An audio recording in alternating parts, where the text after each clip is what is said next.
সেখানে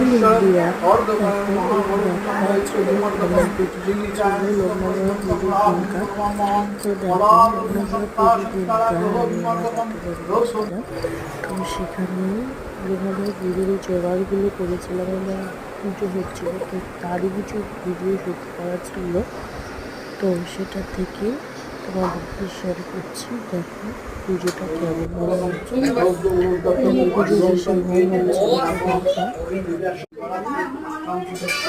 তো দেখো মনটা কত সুন্দর হচ্ছিল এবং আমরা সেখানটা অঞ্জলি দিয়ে উঠলাম। তখন সকাল থেকে শুরু উপোস করে আমরা 2টার সময় অঞ্জলি দিয়ে উঠলাম। তারপরে ঘুমটা হচ্ছিল, পুজো কমপ্লিট হতে হতে প্রায় 3:30 বেজে গেছিল।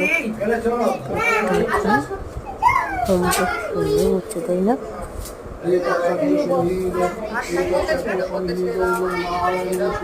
परमात्मने स्वाहा परमात्मने